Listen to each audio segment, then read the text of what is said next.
पर ये रिपोर्ट आप देखिए।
रिपोर्ट्स के मुताबिक सुनीता विलियम्स और बुच विल्मोर दोनों को अपनी लंबी यात्रा के बाद शारीरिक रूप से काफी चुनौतियों का सामना करना पड़ेगा। पृथ्वी पर लौटने के बाद सुनीता को चलने में समस्या आ सकती है। सुनीता को बेबी फीट का अनुभव हो सकता है। पैरों के तलवों की त्वचा नरम हो सकती है, छिल सकती है। उनके पैर मासूम बच्चे की तरह बहुत संवेदनशील हो सकते हैं। दोनों अंतरिक्ष यात्रियों को मसल एट्रोफी का अनुभव होगा। सभी को चलने में कठिनाई हो सकती है। अंतरिक्ष यात्रियों की हड्डियों का घनत्व प्रतिमाह 1% कम हो सकता है।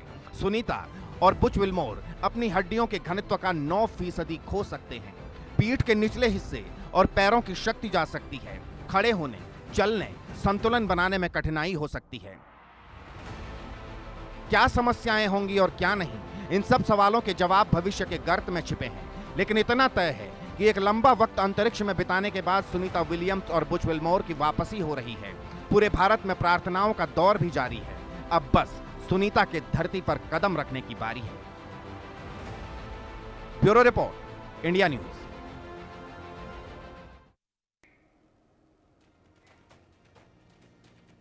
तो सुनीता विलियम्स का पूरी दुनिया बड़ी बेसब्री से इंतज़ार कर रही है, और ख़ास तौर पर हिंदुस्तान में इसलिए क्योंकि वो भारत की बेटी हैं, भारतीय मूल की हैं। तो यहाँ पर तो पूजा पाठ हो रहे हैं, हवन यज्ञ किए जा रहे हैं कि सुनीता सकुशल धरती पर वापस लौट आएँ एक लंबे वक्त के बाद।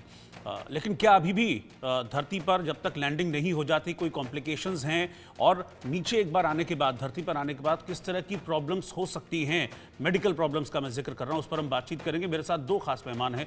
तरुण शर्मा जी जो कि खगोल विज्ञानी हैं, वो इस वक्त साथ में हैं, और डॉक्टर नरेश चावला, पूर्व जॉइंट सेक्रेटरी IMA। आप दोनों का सर बहुत बहुत स्वागत है। लेकिन तरुण, पहले मैं आपके पास आ रहा हूं, क्या अभी भी कुछ कॉम्प्लिकेशंस हैं? वहां से तो चल दिए हैं अंतरिक्ष से, यहां पर टाइम 3:30 से 3:47 के आसपास का अर्ली मॉर्निंग का टाइम बताया जा रहा है। क्या अभी भी कुछ कॉम्प्लिकेशंस हैं जब तक फ्लोरिडा के तट पर वो नहीं उतर जाते?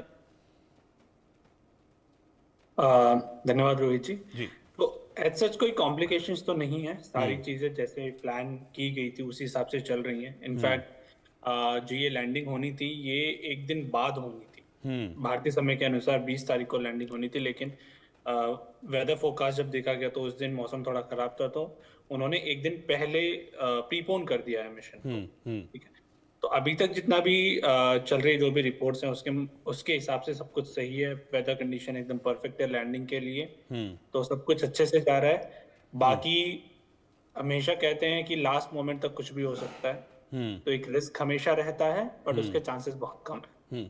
तो मतलब होता क्या है, वहां से तो अनडॉकिंग हुई, वहां से निकले, अब आने में मेन फेज क्या होता है? क्या वायुमंडल में एंट्री का जो फेज होता है वो मेन होता है? क्योंकि ये बताते हैं कि जब आप वायुमंडल में आते हैं तब फ्रिक्शन बहुत ज्यादा होता है, तो उस दौरान स्पीड को मेंटेन करना, कुछ एंगल्स वगैरह भी होते हैं, उस एंगल्स को मेंटेन करना, ये कुछ टेक्निकलिटीज होती हैं।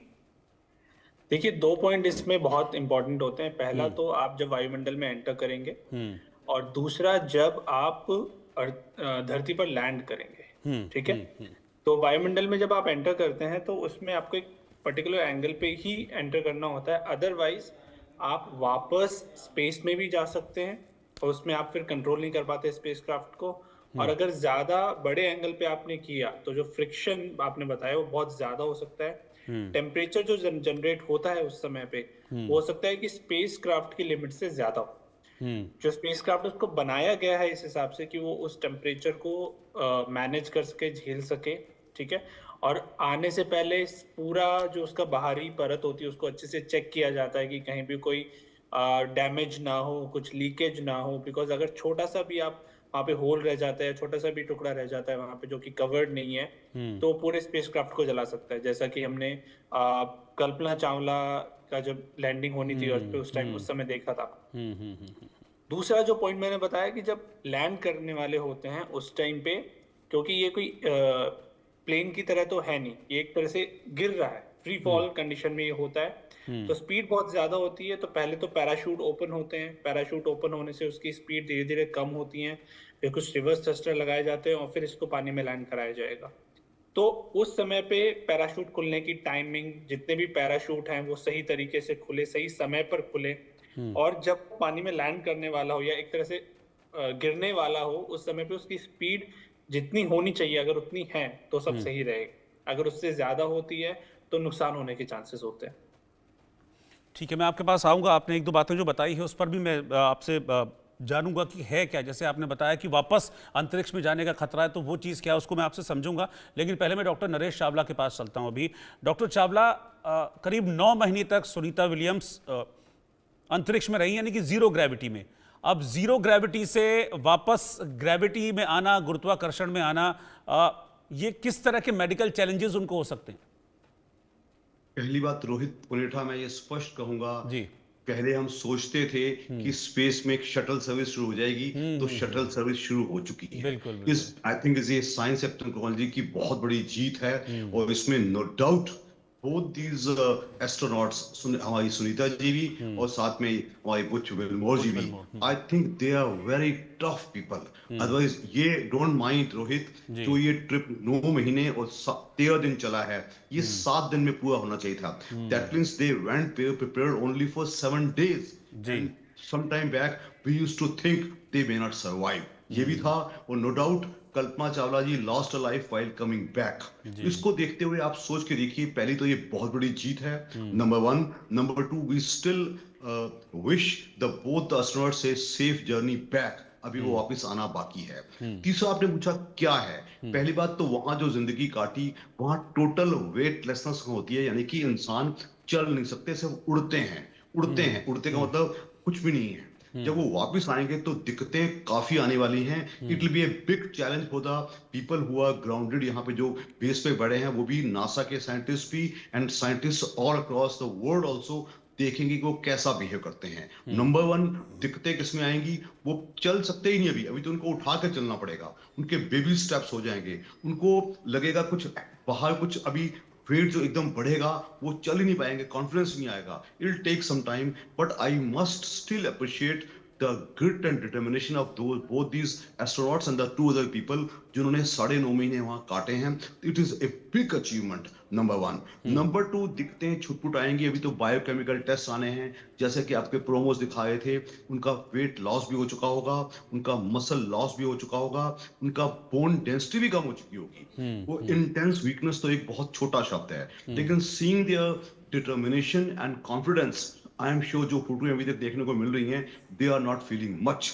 Eight that rate I believe they are the perfect people who went in the stage in the space, and they are coming back, and full marks to the company of, आप मत भूलिए, NASA was kind of failing it is the Elon Musk की company space x का उन्होंने specially कहा, it is well known fact now, president Trump asked his friend this person Elon Musk, इनको जल्दी नीचे लाओ, तो 3 दिन या 4 दिन के अंदर अंदर ये प्रोजेक्ट शुरू हुआ है and they are coming back. It is a huge achievement. छुटपुट जो दिखते आएंगी, बायोकेमिकल दिखते आएंगी, टेस्ट होंगे, बराबर नॉर्मल होने में टाइम लगेगा, डाइजेशन होने में टाइम लगेगा, सांस लेने में दिक्कतें आएंगी, ये सब they are all small problems. I am sure both this tough astronauts and the other 2 people will be able to get over